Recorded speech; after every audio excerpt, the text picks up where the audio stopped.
He thought it was love, but her galactic motive was far more sinister. The air on Concordia Prime always smelled faintly of recycled citrus that in bureaucracy the station drifted in. The rangy shadow of Jupiter built from a blend of Terran alloys and a Larry-grown crystal hall work a diplomatic Frankenstein's monster held together by good intentions, half-functioning translation matrices and a lot of duct tape. It was neutral ground, a place where no one had weapons but everyone brought war in their eyes. Kalen Rohr didn't belong here. He knew it. The security staff knew it, and the dignitary from Centauri 7 who kept mistaking him for a coat rack definitely knew it. He wasn't an ambassador or a commander or even particularly good at remembering which fork to use. He was a decorated veteran with the kind of reputation that got you politely shuffled into retirement postings. Ambassadorial security liaison was just a fancy way of saying, please stand there and don't cause a galactic incident, which naturally he was about to do. He just finished his 4th glass of the station's complimentary fizz wine, an unnervingly carbonated blend of fermented algae and something called sweet root, when the Alari Queen entered the hall. Kalen had seen a lot of strange things in his years, including a telekinetic moose during the Titan Wars. But nothing quite prepared him for Queen Sessa Varel. She walked like gravity had to ask her permission first. Her hair, dark and bound in coils that shimmered with embedded stardust, fell past her waist. Her skin glowed faintly silver in the shifting station lights, but it was her ears that made everyone pause. The long tapered arches that marked her Alari blood like delicately carved blades of moonstone. She wore ceremonial robes embedded with memory thread, each movement echoing ancestral patterns. The human stared, the other bowed. Kalen did not bow. He was chewing on a suspicious cube of appetizer, possibly cheese, possibly mineral, when she stopped directly in front of him. The air between them buzzed like static, like the room itself had momentarily forgotten how to breathe. You are human, she said. He blinked, swallowed, and wiped his hand on his jacket before offering it. That's the rumor, Kalen Rohr. You come here often. A beat past, a very long beat, the kind of beat that gets you court martialed. Then unexpectedly Saressa tilted her head as if calculating something just out of reach. You will do, she said. Do what exactly? She turned to the gathered leaders, her voice amplified without tech, echoing through the cries. Talon spires of the hall, I have chosen, she declared. We must marry immediately. The room went silent. Someone dropped a data slate. Another delegate from the Irken belt audibly choked on his kelp schnapps. A translator droid began sputtering nonsense syllables in 12 languages before shorting out entirely. Kalen's mouth opened, then closed, then opened again, flapping like a grounded hoverfish. Sorry, he finally managed. Did you just propose because I feel like I should buy you a drink first? Or have a panic attack? You just, Sessa said calmly. Good humor indicates psychological adaptability. I was going more for utter confusion, but thanks. The station's diplomatic liaison, a woman named Steen, who had a permanent look of someone halfway through a nervous breakdown, scrambled over with the speed of a panicked squirrel. Your Majesty, she gasped with the utmost respect. The United Earth Directorate doesn't have any pre-existing treaties regarding spontaneous cross-species nuptials. Sessa raised an eyebrow. Then I suggest they create one quickly. Ken turned to Sten. Tell me this is a joke, like a cultural misunderstanding or a diplomatic prank show? It's not April on any calendar, she whispered. Just smile and nod and don't make any sudden movements. A flurry of messages flooded the room's comms, dignitaries muttering to aides, envoys taking calls, arguments breaking out across 3 different interspecies dialects. Amid it all, Queen Sarissa stood like a still point in a storm, hands clasped behind her back, her expression unreadable. Ken tugged at the collar of his dress uniform. Look, I appreciate the gesture and all, but marriage, really, that's a bit sudden. I mean, I don't even know your star sign. She turned to face him again, and for a moment, just a flicker, there was something else behind her eyes. Not calculation, not royal command, something that looked suspiciously like fear. My reasons are my own, she said, but know this: should our union be completed, it will halt hostilities. Your people will gain diplomatic leverage. My people will avoid bloodshed. The benefits are considerable. Right, so just to be clear, this isn't because I have an amazing personality. Her gaze didn't flinch. Your personality is adequately tolerable. Oh good, he muttered. That's what every man dreams of hearing on his wedding day. Dibs. The security drone assigned to him floated down from its ceiling socket, scanning the area with mild disapproval. Alert: emotional volatility detected in subject. Kalen, a recommendation: deep breathing or immediate evacuation via airlock. Not helping. Dibs. Sten clutched her data pad like it was a lifeline. We need to respond, Callan. If you refuse outright, this could be seen as a rejection of peace, a direct insult, possibly a Cass's belly. Can't we just send flowers instead? Sessa extended her hand. Decide now. The Stars do not wait. He looked at her hand, at the impossibly long fingers, at the skin that shimmered faintly with some unknown bioluminescence. He looked at the silent room, at Dibs, who had begun muttering wedding music in minor keys, and then, because his luck was bad and his impulse control worse, Kalen said the only thing his half-panic brain could think of: do I get to pick the cake? There was a silence so deep it seemed to echo, then unbelievably Cerisa smiled. It was brief, almost imperceptible, but it was real. Yes, she said, you may choose the cake. Ken turned to Sten. Well, that settles it, doesn't it? She dropped her face into her hands, and that was how Kalen Rohr accidentally got engaged to an alien queen at a diplomatic summit over snack cubes and fizzy wine. It wasn't even his weirdest Tuesday. Kalen Rohr woke up wearing a robe that sparkled when he breathed too hard. It had been tailored from synth silk laced with something called memory thread, which according to the tailor remembers every motion and preserves regal posture. Ken was not a regal posture kind of guy. He was more of a fell asleep in his boots and drooled on his own arm type. The robe kept trying to correct him, twitching his shoulders back with a snooty tug every time he slouched. He'd been on the Alari diplomatic cruiser Veil of Harmony for 3 hours and already broken 2 teacups, 1 ceremonial vase, and a minor etiquette protocol involving eye contact, spoons, and the position of the moon relative to Jupiter's third moon, Ganymede. It's not a spoon, veteran said deadpan. It is the ritual scooper of ancestral infusion. You do not stir it clockwise unless you wish to invoke the right of shared memory. Kalen squinted at the utensil. So not for soup. Vikran, Queen Sessa's personal aide and possibly the only being more tightly wound than a neutron star, said nothing. He merely exhaled through his nose like someone who had once read about patience but never agreed with it. The cruiser itself was an architectural marvel, living crystal grown into elegant spires, corridors that shifted shape to accommodate mood, and view screens that showed the outside stars only when asked politely. Kalen had tried asking for a movie instead and gotten a solemn visual poem about the tragic mating habits of gaseous life forms. One of them exploded in the third act. He was still traumatized. He hadn't seen Ceresa since the marriage announcement. She'd been whisked away by a fleet of advisors, robes flapping like sails in a solar storm. Kalen had been shuffled into what he was told was the prenuptial acclamation suite, which turned out to be half spa, half cultural boot camp, and fully overwhelming. An Alari linguist had spent 45 minutes correcting his pronunciation of thank you before giving up and writing it phonetically on his hand. He was now 90% sure the word for hello was suspiciously similar to you smell like noodles, so Ken said as the ship glided into Earth orbit. Any chance someone explains the rules before I accidentally offend an ancient galactic empire by blinking wrong? Veteran's expression didn't move, but he handed over a data slate. This document includes Alari marriage protocol, Earth Lari treaty clauses under provisional union, and a glossary of acceptable facial expressions for public appearances. Please refrain from attempting humor during formal ceremonies. Kalen stared at him. I'm sorry, do you know who you're talking to? I do, unfortunately. A chime sounded soft and harmonic, and the door dissolved into shimmering particles to reveal Sessa. She entered like gravity. Still owed her rent today. She wore a simpler robe, if simple, men embroidered with cosmic maps that shimmered in sync with her pulse. Her hair was bound up in a lattice of metal and memory wire that shifted with her expression. She looked at Callan, and for a moment he thought he caught a flicker of nerves behind her eyes. Then it was gone. Human, she said. Your Majesty, he said, then immediately added, sorry, is it still Your Majesty, or do I call you fiancé now, future Mrs. Queen of awkward life decisions? You may call me Cerisa, she said a little too quickly. Veteran's brow twitched so hard it nearly jumped off his face. Sessa stepped into the room and sat across from him. A delicate tray of glowing fruit arranged itself between them. Some of the fruit blinked. One sneezed. Callan tried not to look directly at that one. I owe you an explanation, she said, but not all at once.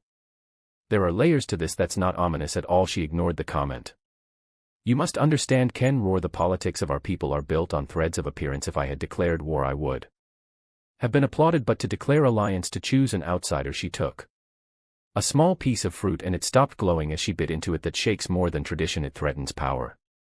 Kalen leaned forward. So the marriage is your way out of a corner? I did not choose lightly. Sure, because I look great in formal wear and have the kind of face that makes people want to sign treaties. You underestimate yourself. Number I correctly estimate myself. I'm a decent shot, bad at speeches, and once fell into a diplomatic fountain on Europa. A silence settled, but it wasn't tense. It was odd, companionable in a mismatched way, like two strangers stuck in an Elevator who knew they'd probably be lifelong friends or commit mutual crimes. Sessa tilted her head. You're not what I expected. Same. Why did you agree? Callan looked out the window where Earth spun beneath them, a blue and white jewel wrapped in storms, because no one else in that room did, because I've seen what happens when pride runs the show, because maybe I thought it was the right kind of stupid. She smiled again. It was subtle. The memory wire in her hair changed shape, blooming faintly outward like petals. Veteran cleared his throat with a noise that sounded like a diplomatic insult. Tomorrow, the aide said, you will be presented to the Earth Directorate for approval, following that the Interworld Accord will recognize the Union as official. The ceremony is scheduled for the third rotation cycle, assuming no time distortions or rebellion. Just the way I always dreamed, Ken said. Political approval, galactic scrutiny, and fruit that sneezes as the ship prepared to dock with the Earth Orbital Embassy. Sessa rose. We will speak again tonight alone. Oh, he said, caught off guard. Great, cool. I'll wear something less flammable. After she left, Callan looked down at the blinking fruit again, then leaned over to Veteran. Just so I know, if I eat the wrong one, do I hallucinate or start a civil war? Veteran didn't blink. Both awesome. Callan leaned back, robes shimmering, fruit pulsing, stomach mildly queasy with the weight of planetary diplomacy and the knowledge that tomorrow he'd be introduced to all of Earth as the man who married an alien queen. After a joke, he wondered if there'd be cake tastings. Probably not. Then again, maybe he'd demanded. It was the least he could do before stumbling into history. Callan stood in front of a mirror that had opinions. Every time he slouched, it made a disapproving chime. When he smirked, it dimmed the light slightly, like it was trying to shame him into seriousness. The worst part was it didn't even have a face. It was just an intelligent reflective panel with attitude. This is what passes for grooming technology in the future, he muttered. Judgy furniture. The mirror gave him a soft sparkle filter, then immediately revoked it. He sighed and adjusted his collar again. The formal uniform they prepared was some unholy fusion of Earth military dress and a Lari ceremonial fashion. It had epaulets that shimmered like starfields, a belt that appeared to hover half an inch off his body, and boots that clicked when he thought about walking. He wasn't sure if the boots were sentient or just spiteful from the outer chamber. Sessa's voice came clear and measured. We are ready. No fanfare, no flowery announcement, just those 3 words. Callan squared his shoulders. The robe from earlier had thankfully been retired in favor of something that didn't actively fight him. He stepped into the reception hall of the Earth Embassy aboard the orbital ring, where diplomats, commanders, and the media from 12 systems were already gathered, buzzing like gossip-hungry hornets in pressurized suits. Sarisa stood at the head of the room, surrounded by Aleri dignitaries in radiant regalia. Her robe had changed again, this one a deep indigo interwoven with threads of starlight. Actual starlight somehow braided into the cloth. Her long ears were adorned with glimmering lattice work that glowed faintly when she moved. She didn't look nervous. She didn't even look curious. She looked like someone who had already calculated every possible outcome and decided to walk straight through them. Human, she said as he approached, not loudly but with gravity. Queen, he replied, then leaned in a bit. Or do I get to call you fiancé in public now? You may call me Sessa. He tilted his head. That feels like progress. She arched one elegant brow. Let us not be reckless. The Earth Directorate's chancellor, a woman named Yvonne Kettering, who always looked like she was 3 seconds from a headache, stepped forward with a ceremonial data pad under the Interplanetary Diplomatic Guidelines Clause 48/Gamma. The following union is recognized as a treaty-bound agreement of peace and mutual alliance between sovereign peoples. Callan zoned out halfway through, not out of disrespect. It was just hard to stay focused when you were pretty sure the hummingbird's-sized drone behind you was broadcasting your pores in ultra-definition across 8 planets. He glanced sideways at Sessa. She hadn't moved just before the Chancellor finished. Sarisa spoke softly, just loud enough for him to hear. I require your hand. Callan blinked. You mean metaphorically? No, she said and extended hers. Palm-up fingers split. Her hand was cool and precise, not cold but calibrated. Like everything about her had been trained into poise. He took it. Her grip was stronger than he expected. The entire room shifted subtly, not physically but atmospherically, as if some weight had been added to the air. A collective inhale caught in the throats of the powerful. The data pad beeped once the union was sealed on record. Official. He leaned over, so he whispered, does this mean I can put royal consort on my business card? That is one interpretation, and the other some would say you are now a political hostage in ceremonial clothing. That's oddly reassuring. The reception following the Ceremony was a diplomatic minefield lined with hors d'oeuvres and hidden microphones. Kalen tried to make small talk with a representative from the Singan Alliance only to realize halfway through that the sign didn't speak but communicated through a form of interpretive dance that mostly resembled someone fighting invisible bees. Lovely a rhythm. Kalen offered the sign. Pirouetted in approval. Sarisa had drifted away, speaking quietly with an Alari priestess whose headdress was taller then Kalen himself. Veteran lingered at his side, hands clasped behind his back. Like a man resisting the urge to slap the wine out of someone's hand. You're doing passably well, the aide said. Thanks, I think I just agreed to help with a fertility ritual next spring, but I'm trying to stay positive you'll be briefed on the cultural specifics. Great, will that be before or after the ritual? Involves me wearing a moonfish hat. Veteran did not laugh. Veteran had possibly never laughed in his life. Later, after the guests had departed and the artificial stars dimmed to their evening hue, Kalen found himself alone in the royal suite. It was quieter than he expected. No guards, no aides, just ambient light in the low pulse of the station's life support system. He sat on the edge of the impossibly soft platform bed, things still in half of his formal wear, boots levitating gently a millimeter off the floor. When the door shimmered open again, Sessa entered without fanfare. She didn't say anything at first, just moved to the far side of the room and placed something on a Chrystalline stand. Her headdress now dim and folded in on itself. Without it, her silhouette softened, not less regal but less scripted. You didn't ask why, she said. Callan stretched his legs. I figured it was part of some 12-step galactic chess game. One wrong question and I end up married and responsible for interstellar taxes.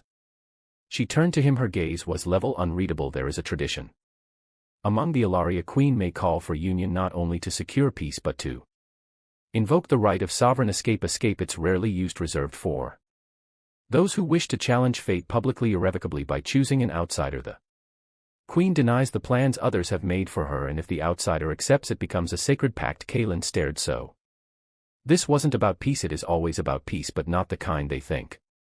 A beat of silence, then he exhaled. Well, that explains why friend looked like he was going to pop a blood vessel. I trust him, but I do not follow him. He leaned back, arms crossed behind his head. So I married a queen, escaping her own fate, and all I wanted was a quiet retirement. She tilted her head just enough to let her long ear shift. Regret, he considered. Not yet. Ask me again when I'm summoned to speak Alari love poetry at a planetary summit. Her lips twitched the faintest curve of amusement. Your accent would cause a diplomatic incident. Well, at least I'm consistent. And for the first time that day, the silence between them wasn't about politics or tension or expectations. It was just quiet, and for now that was enough. The training sword hummed in Ken's hands like a nest of annoyed bees. Okay, he said, backing away from the practice dummy that had just elbowed him in the ribs. I'm starting to think this thing is holding a grudge. It is merely reacting to your technique, Sessa said from the edge of the sparring chamber. Callan swiveled toward her. It headbutt me. You left your guard open. He rubbed his side. I also didn't. No dummies could headbutt. Saressa looked amused in that very Alari way where her mouth barely moved, but the air around her practically whispered, you're being ridiculous and I enjoy it. She wore a sleek training uniform woven from kinetic-absorbing fabric, her long ears uncovered, for once shimmering faintly with body heat and alien charm. Kalen, by comparison, looked like someone who had tried to fight a blender and lost. Veteran, standing nearby with a tablet and the stiff posture of someone who disapproved of both fun and anything with the word spare, cleared his throat. Training is required as the consort. Your physical preparedness reflects upon the queen. There is historical precedent for assassins disguised as gift givers. Then maybe screen the gift givers instead of having me practice slap fighting robots. Protocol, Van replied in a tone that made it sound like a punishment. The dummy reset itself, folding down into a benign humanoid posture, eyes blinking in a neutral blue glow. Kalen gave it a weary side eye as if it might start tap dancing just to prove a point. Fine, he sighed, but I want a helmet next time. One with extra padding and a snack dispenser. Sarah stepped into the ring with him, hands clasped lightly behind her back. You are improving. I tripped over my own foot. You fell with intention. That is not a compliment. She tilted her head. Among my people, intentional falling is a respected tactic. We call it the surrender of the horizon. Do you really? No. Callan snorted and nearly dropped the sword again. When the session ended, he followed her through the ship's inner corridor toward the observation deck. The station orbited Earth in a polar arc, slowly drifting over the ice caps now where the clouds glittered with reflected aurora. The hallways shifted around them, a Larry design at its most disorienting, walls that bent just a Little too far doorways that retracted like flowers closing at dusk they walked. In silence for a while until Ken finally said, "So what happens now?" Sarisa. Didn't slow you mean politically or personally, is there a difference there? Should be he waited giving her time she often did that paused before speaking. Not because she didn't know the answer but because she wanted to be certain it deserved being said aloud tomorrow. She said, "We attend the Union Conclave. Representatives from allied worlds will ask questions, some supportive, some less. So I assume none of them are going to ask about my GPA or shoe size. Your genetic profile was thoroughly scanned while you slept." Callan paused. "That explains the weird dream about oranges. And military service." Sarah allowed the faintest curve of a smile. "You will be fine. You speak well when you are not being ridiculous. Those are like my only two modes." The observation deck doors peeled open with a whisper, revealing a wide curved platform of glass-like material that looked directly out into space. Stars spilled across the void in lazy swirls, Earth hovering below like a suspended breath. A few other Alari stood at the far end but moved away quietly when the Queen arrived. Callan walked up to the edge and leaned against the railing, though he wasn't totally convinced it wasn't just decorative. "I always thought space would feel more empty," he said. "It is," Sarah replied, stepping beside him, "but we are very good at filling it." He glanced over. "What about you? What about me now that you've escaped your fate? What do you want?" She didn't answer immediately. Instead she watched the Earth spin below them, her expression unreadable, her long ears twitching slightly with the ship's subtle shift in orientation. "Wanting," she said finally, "was not something I was raised to indulge. I was taught to maintain balance, duty, tradition, law. These are the bones of our society." Sounds exhausting. "It is structure, sure. But structure without freedom is just a cage with fancy wallpaper." She studied him, head tilted slightly. "You speak as if freedom is easy. Number, I speak like someone who used to take it for granted until he realized other people had never even seen it." The silence between them stretched, but it was warm now, like static heat between glass and breath. Eventually Ken straightened. "So what are we walking into tomorrow? Just a bunch of nervous dignitaries and one very long speech. There will be a formal challenge." He stopped. "A what? By law any representative may question the Union if they invoke the clause of sincerity. They may demand proof of what? That we're compatible, that I know your favorite color." She turned fully toward him, the soft starlight catching in her eyes. "That I did not lie, that I did not manipulate you." "Oh," he said slowly, "so it's a test of whether you picked me out of desperation or out of something real." "Yes." Callan exhaled. "And how exactly do we prove that?" "Answer compatibility questions, slow dance in front of a tribunal, show them our shared calendar, and argue over whose turn it is to feed the space cat. There is no single method. It must be convincing." He gave her a look. "You know I'm not good at pretending. I'm counting on it." Later, after they'd parted, Callan sat alone in his temporary suite. He was supposed to review briefing notes and learn the facial expressions of at least 3 trillion ambassadors. Turns out one of them considered smiling a declaration of planetary offense, but instead he watched old Earth cartoons on his compad. A tiny part of him wondered if Sarisa ever had days off, if she'd ever just turned off the Queen part and let herself laugh at something dumb. He wondered if maybe this whole absurd situation wasn't her first attempt at freedom but her last. He turned off the screen and lay back. Somewhere in the heart of the ship her voice echoed through his thoughts, "I require your hand." He'd given it. Now he had to figure out what that meant for both of them. The Union Conclave chamber was the size of a small city, shaped like the inside of a cosmic oyster. High walls of translucent alloy curved inward above them, refracting light in such a way that it looked like distant galaxies swam just out of reach. It was a place designed to awe, intimidate, and gently convince visitors that if they messed up, their entire lineage would be politely erased from the records. Callan scratched his neck. "Remind me again why I'm not wearing armor," he muttered. "Because this is diplomacy," Sarisa replied evenly. Sessa examined a hovering sculpture of a Larry history. It moved in a complex loop, shifting shapes to illustrate cultural turning points in ancient wars. One of the shapes looked suspiciously like a pineapple, but Callan was too afraid to ask. He finally said, "You didn't have to defend me back there." "I did." "Yeah, but you wanted to. That's new. I am not made of stone." "Callan, you sure? Because sometimes I feel like I'm dating a moon." "Flattering. I meant it in a nice way. You're steady, luminous, sometimes distant. And you have excellent gravity." She turned to face him. "What are you afraid of?" He hesitated, then sighed. "That I'm just some guy who stumbled into this. That someday you'll look around, see everything you've built, and realize I was the weak link all along." "You are not the weak link. Have you seen me trying to Walk in formal boots. She stepped closer. I chose you not because you are perfect, but because you are real, and because when I offered you an impossible path you did not run. He shrugged. Didn't really have time. You were already dragging me toward the altar. She smiled. This time fully, not just the twitch at the corners of her mouth but something deeper. Callan felt it like a heat in the air between them, a shift in orbit. Later that evening, while he was navigating the food system and attempting to convince it to make pancakes, no, not energy discs.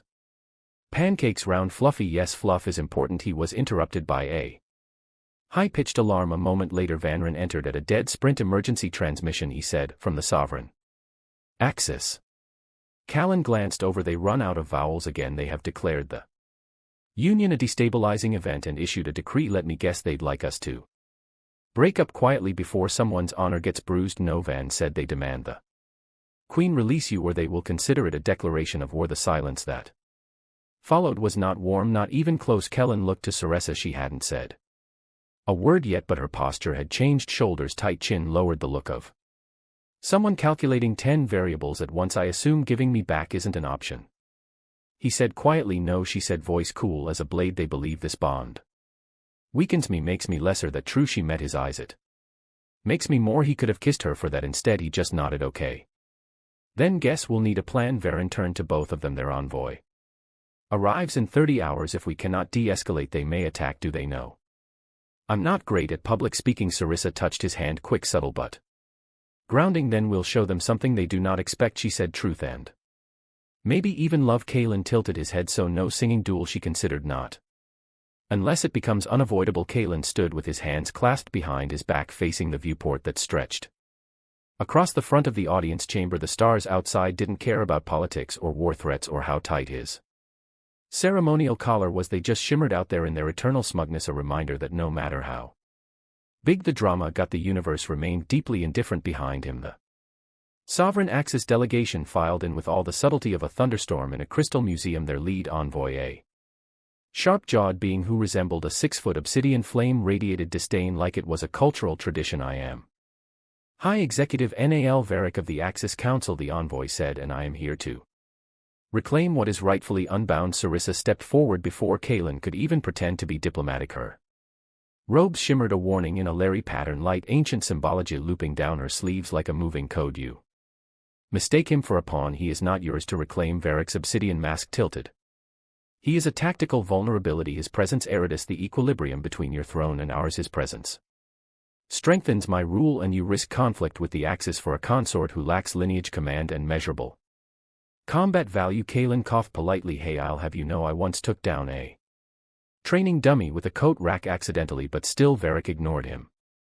The Axis offers this final resolution: dissolve the Union or we commence engagement. The air in the chamber thickened. Even the automated environmental system seemed to pause in anticipation, the recycled oxygen trembling slightly through the vents. Kalen turned slowly, stepping up beside Sessa. He didn't look at Varric, he looked at her. I know I don't come from any noble bloodline. I don't have glowing armor or a fleet named after me, but if you ask me to walk away, I will. I'll vanish so fast you'll swear I was just a weird diplomatic hallucination. You don't have to fight for me. She turned to him, and the look in her eyes full of silence, gravity, and stubborn hope said more than any speech she'd ever given. You are not mine to keep, she said quietly, but I choose you still, and if they force war upon that choice, then let history judge them. You always know how to make romantic declarations sound like ultimatums, he whispered. Practice. A movement rippled through the room. The Larry guard tensed. The Axis delegation shifted. Then a sound echoed through the chamber. Laughter from Varric, sharp, calculated, echoing laughter. I wondered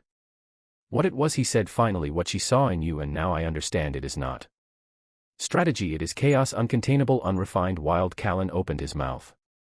Thanks. Varric raised a hand. No war today, but know this, Queen Sarissa, you have placed the fate of your empire in the hands of a wild card. May the stars grant you better judgment in your next cycle.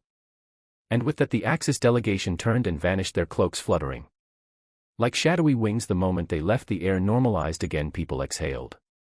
The tension cracked and someone sneezed, which broke the solemnity completely. Back in the royal solarium, Kalen was lying on one of the hover couches, shoes off, formal collar mercifully removed, and a plate of real Earth-style pancakes in front of him. Sessa sat beside him, sipping a glass of crimson Alari nectar, feet tucked underneath her. You didn't Blink when he threatened you, Kaylin said, because I trust you, she replied, even if you are a diplomatic liability. With an affection for breakfast food, he grinned. While that was almost a compliment, do not let it go to your head.